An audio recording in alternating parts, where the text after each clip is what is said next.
Good morning, everybody. Jayy here with another War of the Visions video, and today we are stepping away from the Lancers and we're stepping into the realm of slashing DPS units, and we're starting with Knight of Ruin Stern, more often referred to as Super Stern, and we'll probably call him Super Stern for the rest of this video. We're going to talk about why he's good, because, spoiler alert, he's good. We're going to talk about what comps he fits in, what skills to use, kind of the whole thing. Then we are going to do some Guild Wars tests with him because we have access to the Guild Wars map this morning. And I'm going to give you my grades on him, the usual stuff. Okay, let's start by talking about the two types of unit he can be, because he can very successfully fill two roles. I'm going to put some examples on the screen here of some team comps that you're going to be seeing later today. The team comp on top is what I call One Punch Stern, right? I just made that up, actually. I don't really call him that. But it's the I'm going to do so much damage, nothing in the world is going to survive it build. If you look at those vision cards, you have slash attack up, you have slash attack resistance piercing up, you have attack up from Dwayne, he's running Odin, he's running a +5 two-handed sword, he's got old Noah's TMR, like he is going to pop off in that build. The trick with that version of Ruin Stern is keeping him alive. So I use Cecil for this example to give him his shield so he only takes half damage. And that's going to be kind of my trick there. There's lots of different variations for this comp, but the thing is, keep Ruin Stern from dying. If you can do that, he does insane amounts of damage. And, I mean, look at his attack right there. It's highlighted. 1161. Whew, that's before he gets, like, his buffs on himself in the fight. Okay, let's look at the bottom group real quick. This is the more commonly seen version of him, probably, or at least at the very high levels. This is the more commonly seen version. This is my example of Evasion Stern. Notice that I switched the highlight from his like HP and attack over to his attack, which is dropped down to 911, which is a 250 point deduction. But his agility has spiked to 99, and his luck is spiked to 351 in my version of this.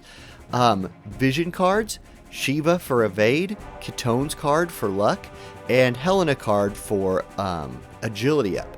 Now, I would say that my example here is not the optimum example, because I don't have Halloween Little Leela leveled, and she would be the best person to maybe swap out for Orlando in this group, or to just fit in there somewhere. But Evasion Ruin Stern is really, really good, and really, really good in the meta right now.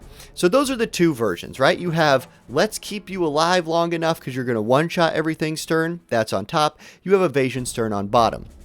Okay, quickly, before we go into the fights, let's look at his support abilities and counter abilities. And I think here, you're going to see, clearly see, exactly why these are the two types of this unit that exist. Alright, Desperation, this is self-sacrifice, right? Except it's a 5% decrease for a 60% buff. So really, really good attack buff. This is that like, hey, I'm going to one-shot everybody. But then look at the next two. Blade Soul and Evasion Up. He has access to two passives that boost his evasion, and Blade Soul gives you attack as well, 25%. That's nothing to laugh at. So I would say if you're going to go one-shot Stern, you go Desperation Blade Soul. If you're going Evasion Stern, you go Blade Soul Evasion Up. And yeah, it's pretty obvious, right? Like, this is what this guy's meant to do, and he has the double cost unit stats to back that up. Okay, for counter abilities, again, look, he has two counter abilities that boost his evasion if he's hit. Personally, I like Dark Shadow because it also increases his CT gauge 200 times. You know, give me another turn. Let me kill somebody. That's why I really like that one. Although Third Eye's fine, and Murderous Glare, if you're not running Evasion Stern, is fine. However, I just find that like counter abilities on him are sometimes a little wasted because he likes to die in one hit anyway. Okay, moving on. Let's look at his abilities real fast. I got Main Job, his Knight of Ruin sub job, and Samurai on the screen here. Main Job, guys, I leave all those on. Those are all pretty good. I'm not going to go like line by line and break them down, but he's got range with Mighty Break. He's got AoE with Hazard Crusher and Catastrophe. And by the way, if he hits a light unit with Catastrophe, just put him in the grave. Their life's done. It has a 45 times light killer. Fantastic move. Okay, his Knight of Ruin sub-job, I really like this one for PvE. I don't talk about PvE a lot, but check that out. This hard-hitting dude has access to a 2-hit attack in his kit. So you can run him with like regular Stern, put Uldoa's Vision card, the Halloween one, on regular Stern, and now you have 2 Greatsword units with multi-hit attacks for your Dark/PvE comp. Maybe I'll do a video on Dark/PvE comp soon, but just know that it's good for that. Double attack, good move. Okay, then I put Samurai on there because Samurai is going to give him access to Illusion, which is an evasion buff, which Evasion Ruin Stern is going to like. Night Veil, also an underrated ability that can inflict blind on the enemy, and if you're running an evasion team and you inflict them with blind, it's over. Like, they're not going to hit you. They will literally not even swing because they have a 0% chance. Okay, then you get the Devotion buff, and Kongu is, you know, it's got Stone Killer on it, it's got Machine Killer on it. That can be good for PvE, like raids, if they're those elements, and it's a nice little AoE that does some damage. So that's really all I want to say before we jump into some actual fights. We're going to run both team comps that we showed off kind of in those first slides, and we're going to show both of them like working really effectively. So let's get straight to that. Okay, so our first fight, this is our one-punch Stern squad.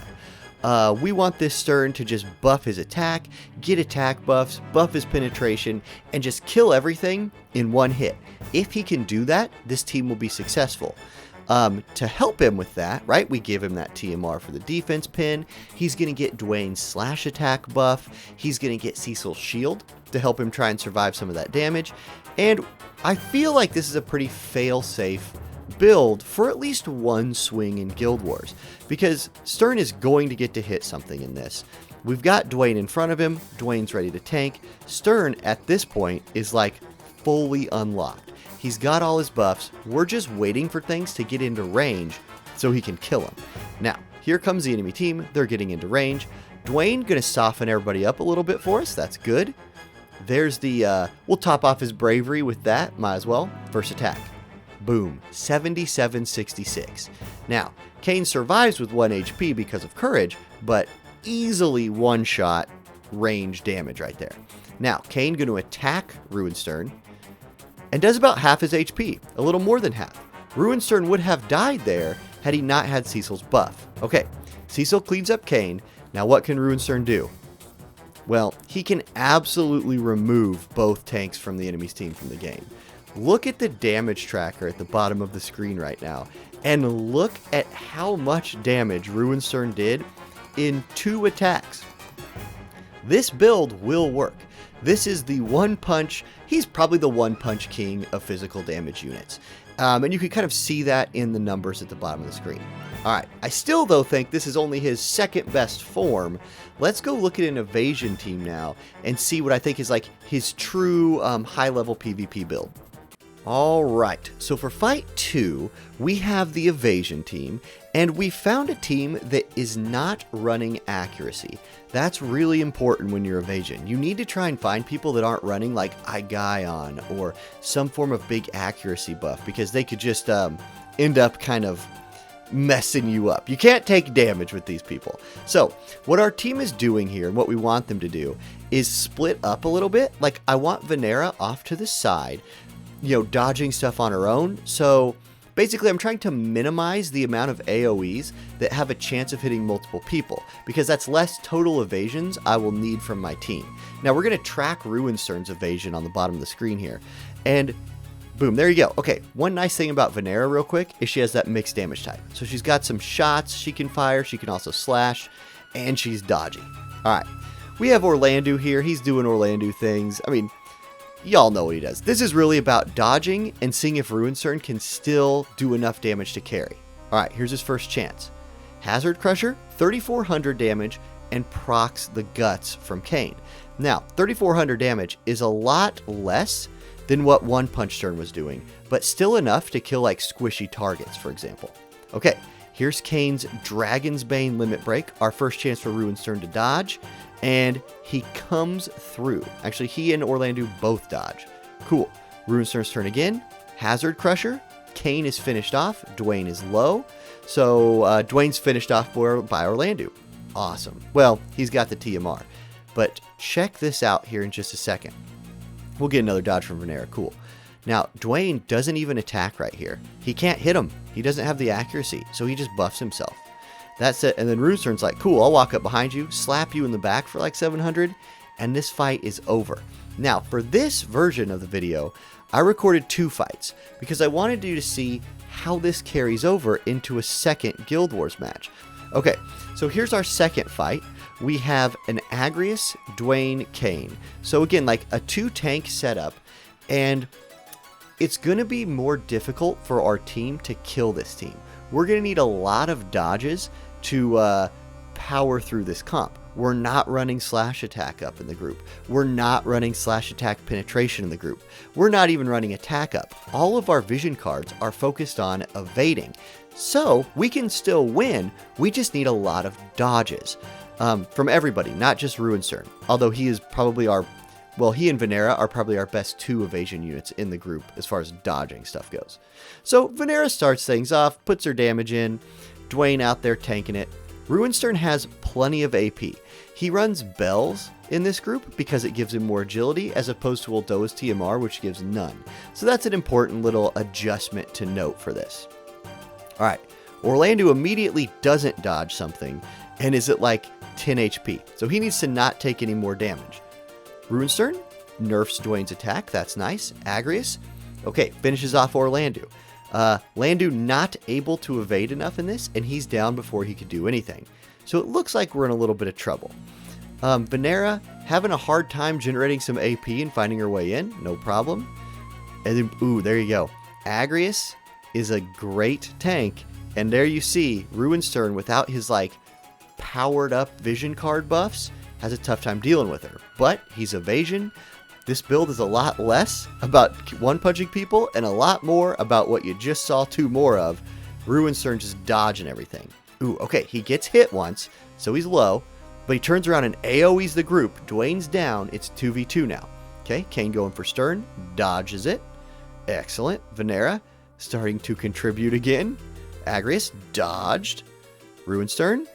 Okay, her shield is down, so we're starting to do some damage to her.